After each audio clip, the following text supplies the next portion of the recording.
Coping with Anxiety: 10 Simple Ways to Relieve Anxiety, Fear, and Worry.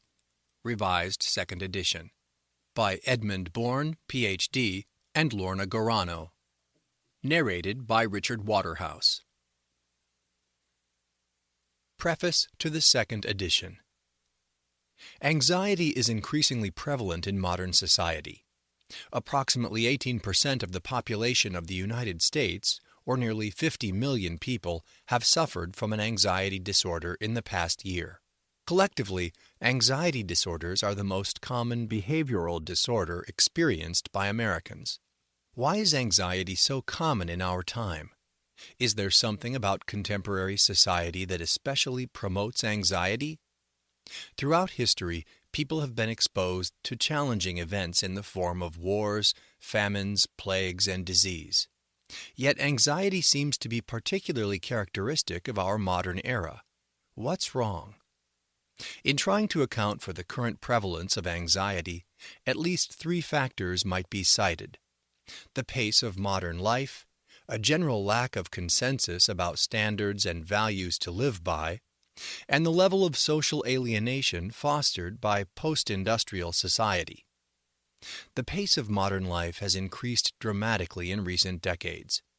Films of people from 50 years ago show conclusively that people walked, drove, and lived more slowly than they do at present. Most of us live our lives in a state of constant doing, at odds with the natural rhythms of our bodies. Deprived of rest and time to just let ourselves be, we become detached from ourselves and more anxious. Along with the rapid pace of daily life, we all face an unprecedented pace of social, technological, and environmental change. Our environment and social order have changed more in the past 50 years than they did in the preceding 300 years. The rate of change is only likely to increase in the future. Without adequate time to assimilate and adjust to all of this change, we find ourselves growing more anxious. Norms in modern life are highly pluralistic. There is no shared, consistent, socially agreed upon set of values and standards for people to live by, as there tended to be prior to 1960.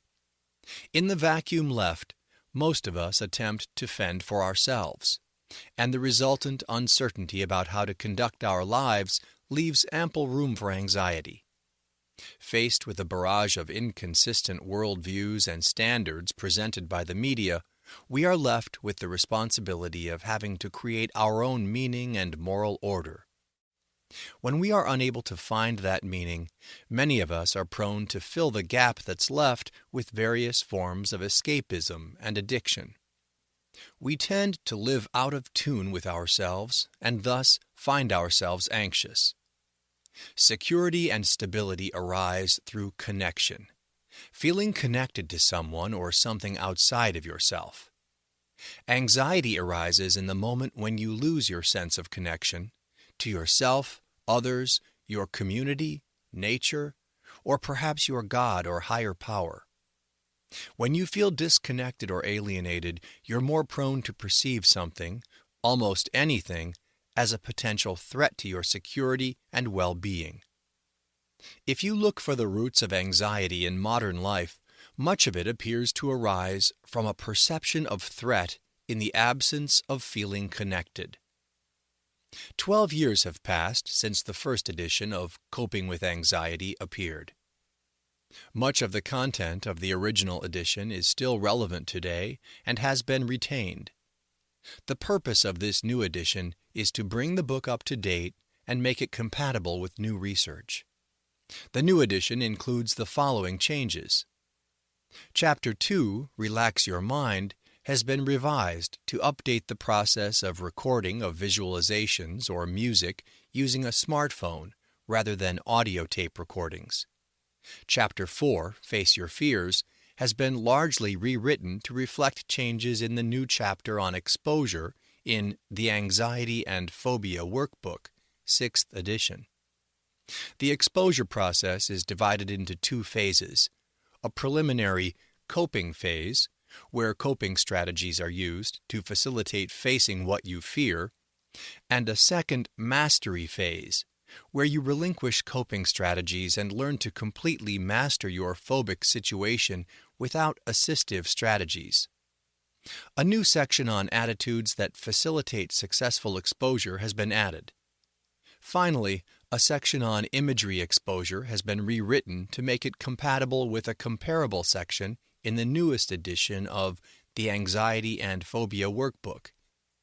Joseph Walpe's nearly 60-year-old term, systematic desensitization, has been eliminated.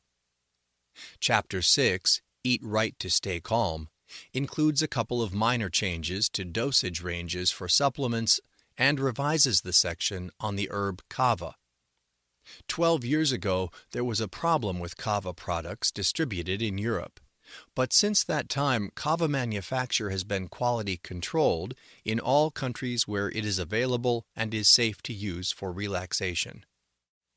Chapter 9, Turn Off Worry, has added 2 new sections.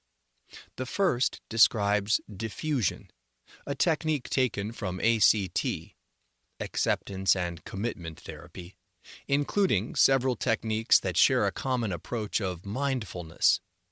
Taking a step back and witnessing your ongoing stream of anxious thoughts rather than remaining entangled in them.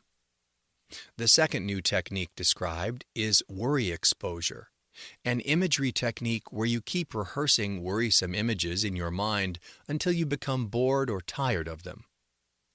Chapter 10, Cope on the Spot, describes a number of distraction techniques, including the use of coping statements, to interrupt a train of worried thinking.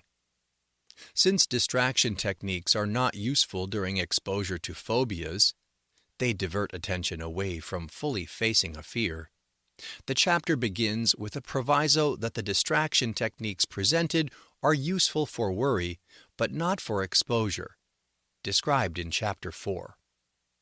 Finally, the resources section at the end of the book has been updated to include newer references, including newer editions of older books and excluding references that have gone out of print. Many of us are looking for solutions, simple ways that we can make our lives less anxious and more livable. Fortunately, good help for anxiety disorders is available. This book strives to provide some help in that direction. Our aim here is to provide you with an array of simple tools to help you find greater calm and stability in the midst of complex, even chaotic times.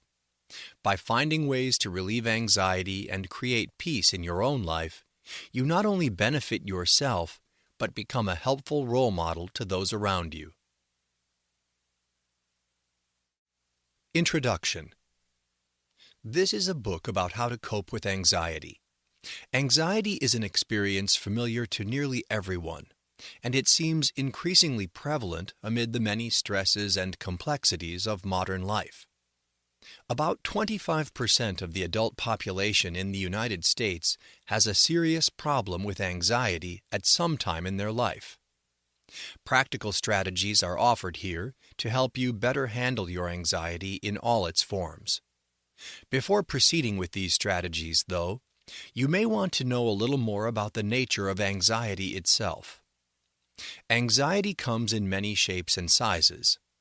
Understanding the particular type, as well as the severity of your own issue with anxiety, for example, everyday anxiety versus a particular anxiety disorder, will help you to get a better idea of what you're dealing with.